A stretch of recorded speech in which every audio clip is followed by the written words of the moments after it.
2 নম্বর ফরম্যাটটা হলো mix basis. Mix বেসিসের মধ্যে important অঙ্ক 3 দিছিলাম। 17 সালে আসছিল, 14 সালে আসছিল। Sahara engineering consumes 25,000 unit of A component per year. Annual demand হলো 25,000। The ordering cost per order 4 টাকা 80 পয়সা। হয় দ্য ট্রেডিং কস্ট 15 টাকা 20 পয়সা পার অর্ডার। এরপরে ফার্দার অন্যান্য ইনফরমেশন কি কি দেওয়া আছে, details are below. The depreciation and obsolescence 40 পয়সা পার ইউনিট পার ইয়ার। ইন্টারেস্ট 58 পয়সা পার ইউনিট পার ইয়ার। তো ইন্টারেস্ট, ডিপ্রিসিয়েশন, ইন্স্যুরেন্স এগুলো সব ক্যারিং কস্টে অন্তর্ভুক্ত। স্টোরেজ কস্ট এটাও ক্যারিং কস্টে অন্তর্ভুক্ত। 500 টাকা ব্যয় হয় পার ইয়ার, তবে ইউনিটের সংখ্যা 25,000 ইউনিটের জন্য। তো 500 টাকা ভাগ 25,000 ইউনিট, এতে পার ইউনিট ক্যারিং কস্ট চলে আসবে। তো ক্যারিং কস্ট আমাদের 3টা আইটেম যোগ করে দেখাবো, আর অর্ডারিং কস্ট ছিল 2টা আইটেম। তো হিয়ারে আসলাম প্রথমে annual demand 25,000 unit, ordering cost 2টা ছিল পার অর্ডার। এই 4 টাকা 80 পয়সা আর 15 টাকা 20 পয়সা মিলে হয় 20 টাকা পার অর্ডার। আর ক্যারিং কস্ট 3টে অপশন, 1 2 আর এটা ভাগ করে 3টে যোগ করলে কত পয়সা হয়, 1 টাকা হয়েছে সব মিলে। ক্যারিং কস্ট 1 টাকা। এখন ইওকিউ সূত্র বসালাম 2AO/C। Annual demand, ordering cost, carrying cost সব মিলাই 1000 ইউনিট। এটা হলো আমাদের EOQ level. Cost of annual ordering cost calculation annual ordering cost দেখাবো। তো আমরা কীভাবে দেখাতাম আগে, এই যে ইওকিউ এটা দিয়ে ভাগ করলে অ্যানুয়াল ডিমান্ড লট সাইজ দেখাতাম, সেই লট সাইজে গুণ করতে পারতাম। কিন্তু এখন অ্যানুয়াল ডিমান্ডকে ইওকিউতে ভাগ করব, তাহলে নাম্বার অফ অর্ডার চলে আসবে। কয়টা অর্ডার আসবে, 25,000কে 1000 দিয়ে গুণ ভাগ করলে 25টে অর্ডার, প্রতি অর্ডারে 20 টাকা, 25 গুণন 20 500 টাকা হলো অ্যানুয়াল অর্ডারিং কস্ট। সি নম্বরে cost of annual carrying cost. তো ইওকিউকে 2 দ্বারা ভাগ করতে হয়। এই 1000কে 2 দিয়ে ভাগ করলাম, 500 আসলো। 500-র সাথে ক্যারিং কস্ট গুণ করলাম 1 টাকা, তাহলে 500 টাকা। বাস, ক্যারিং কস্ট আসলো 500, অর্ডারিং কস্ট 500, তাহলে টোটাল কস্ট কত, 1000 টাকা। 500 যোগ 500 1000 টাকা।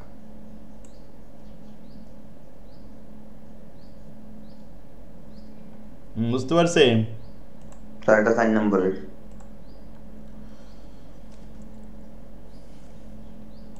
এরপরে আমরা যে অঙ্কটা উপরে করে আসলাম ওইটা আবার 4 নম্বরে চলে আসছে। এই যে 3% ছাড় পাবেন অ্যাট এ টাইম যদি একবারে ক্রয় করেন। এটা করলাম না উপরে, 10 টাকা বেরোলো। বুঝতে পারছেন? 4 নম্বর পারবে তো? 4 নম্বরই তো করালাম এত সময়। 1 নম্বর ফরম্যাটের মধ্যে এটা আর কি ইওকিউ, আবার এটা মিক্সের মধ্যে চলে আসছে।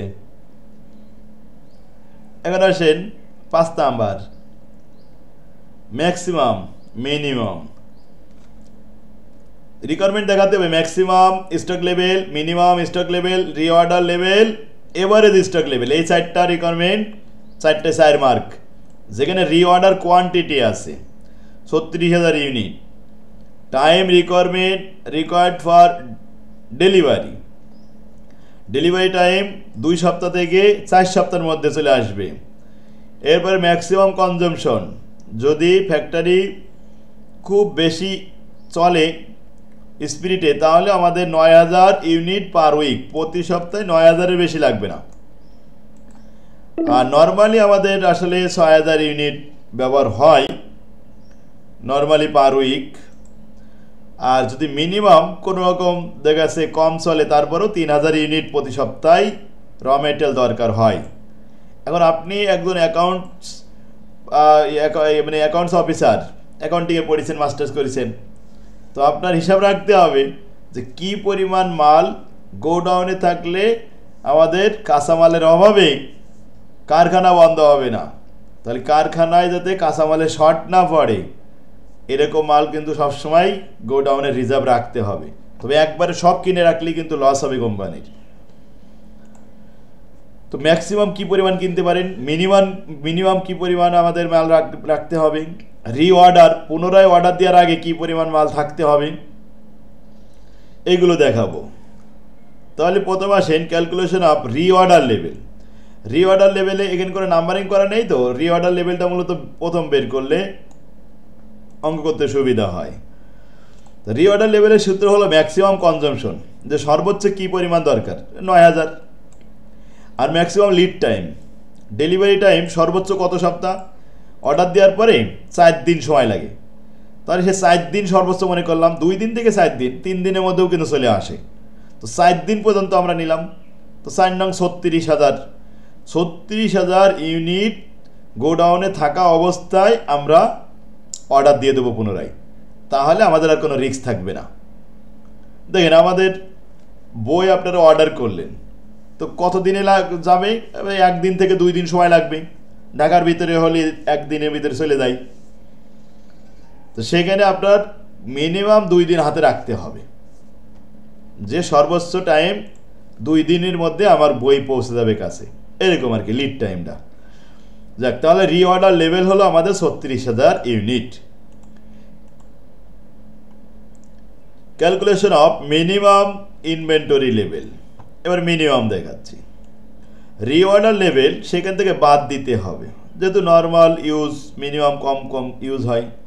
Normal use per week 6000 unit into average delivery time বা লিড টাইম। এভারেজ কীভাবে, এই যে মিনিমাম 2 সপ্তাহ, ম্যাক্সিমাম 4 সপ্তাহ, 4 আর 2 6 সপ্তাহ, 6কে 2 দিয়ে ভাগ করলে হয় 3, অর্থাৎ 3 উইকস। 6000 গুণন 3, 318,000 ইউনিট। 36,000 থেকে বাদ দিলে 18,000 ইউনিট থাকে।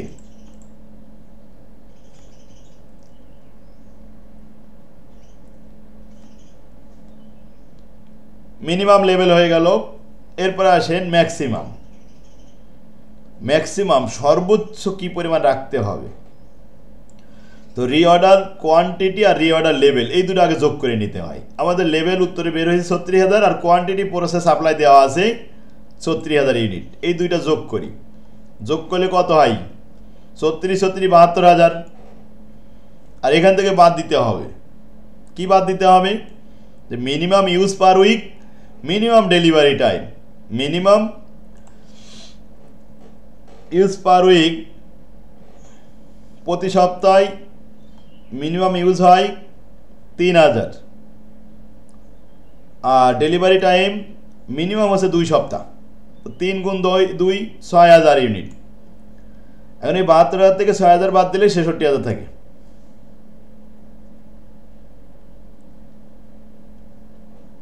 আরেকটা আছে average stock level. Minimum level আর ম্যাক্সিমাম লেভেল এই দুটো যোগ করে 2 দিয়ে ভাগ করলে এভারেজ হয়ে যায়। তাহলে ম্যাক্সিমাম 66,000, মিনিমাম 18,000, যোগ করে 2 দিয়ে ভাগ করলাম, যোগ করলে 84,000, ভাগ করলাম 2 দিয়ে 42,000 ইউনিট বেরোলো।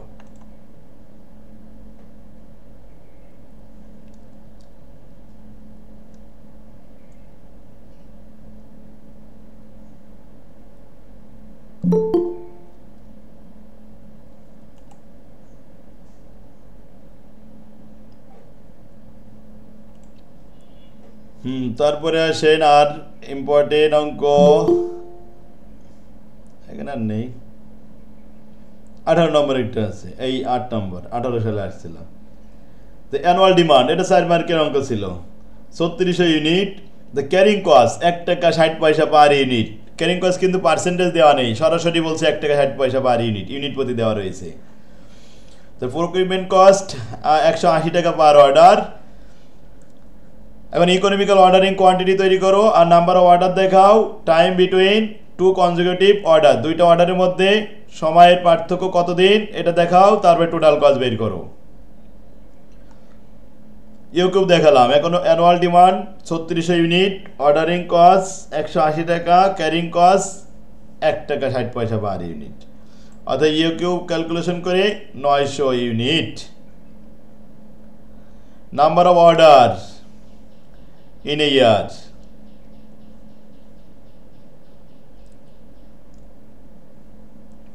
নয়শো ইউনিট করে যদি আসে তাহলে নাম্বার অফ অর্ডার কত হবে? 4 Times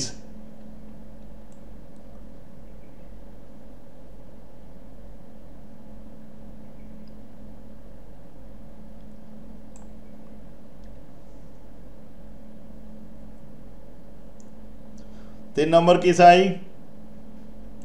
time between two conjugative order, দুইটা অর্ডারের ভিতরে সময়ের কতদিন ব্যবধান। দেখুন 60টে অর্ডার যদি হয়, আমরা জানি 360 দিনে বছর, 360কে 4 দিয়ে ভাগ করলে 90 দিন। এরপর আসেন total cost, carrying plus ordering. Carrying cost বের হবে EOQ divided by 2 into carrying cost, এরপরে প্লাস অর্ডারিং কস্ট। অ্যানুয়াল ডিমান্ডকে ইউ কিউ দ্বারা ভাগ করলে নাম্বার অফ অর্ডার পাওয়া যাবে, আর প্রত্যেকটা অর্ডারের সাথে অর্ডারিং কস্ট 180 টাকা গুণ করতে হবে। তো 60টে অর্ডার গুণন 180 টাকা, এতে আসে 720 টাকা। আর এদিকে 900কে 2 দিয়ে ভাগ করলে 450 গুণন 1 টাকা 60 পয়সা, এতেও আসে 720 টাকা, 720 টাকা 1440 টাকা, শেষ 1440 টাকা। স্যার এখানে 1400 টাকা হয় আর কি, 720 টাইপিং মিস্টেক। না, 700 700 1400 আর 20 20 40, 1440 না? ঠিক আছে ঠিক আছে। আচ্ছা এবার আসেন, এখানে 14 সালে একটা আসছিল 9 নম্বর অঙ্কটা, এটা normal use, maximum, minimum, working day. এই দেখেন ওয়ার্কিং ডেজ পার ইয়ার, বছরে কারখানা চলে 250 দিন, 52টা দিন বছরে শুক্রবার থাকে, 52 দিন বছরে শুক্রবারে বন্ধ থাকে। লিড টাইম 8 দিন, ডেলিভারি টাইম অর্ডার দেওয়ার পরে 8 দিন সময় লাগে। Cost of placing order, ordering cost 20 টাকা, কস্ট পার ইউনিট 2.5 টাকা, carrying cost 10%। Economical ordering quantity, safety stock, reorder point, normal maximum inventory, average normal inventory.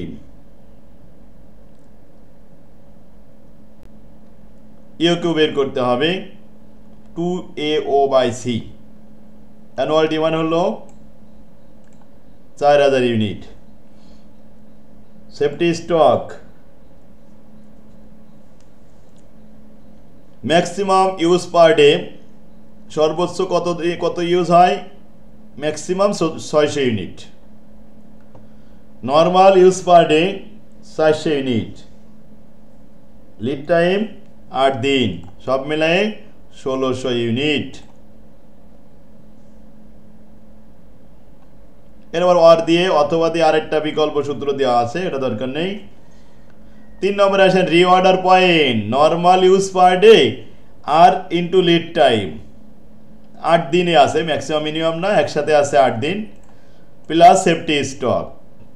Safety আছে 1600 ইউনিট, তো 400 ইউনিট গুণন 8 দিন, তার সাথে 1600 যোগ করে 4800 unit. Normal maximum inventory, safety stock plus economical ordering quantity. Safety আছে 1600 আর এ 4000, এ হলো 5600। Average normal inventory, safety stock 1600 unit plus half into 4000 unit, এর অর্ধেক করলে 2000, 2000 আর 1600 মিলে 3600 ইউনিট।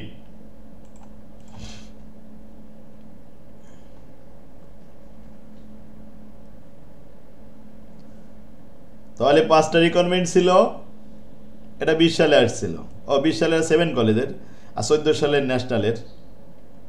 বাস ইম্পর্টেন্ট অঙ্ক শেষ। এই ছিল আমাদের 7 নম্বর অধ্যায়ের সমস্ত অঙ্ক। 3 নম্বর 4 নম্বর ফরম্যাট লাগবে না, আজকে এটা শেষ হলো। 9টা অঙ্ক আছে 2 নম্বর ফরম্যাটে, সব সাজেশনের অঙ্কই। কি পারবে সবাই? ইনশাআল্লাহ স্যার। ইনশাআল্লাহ চেষ্টা করতে হবে এখনই, সবগুলো একটু প্র্যাকটিস করেন। পরীক্ষা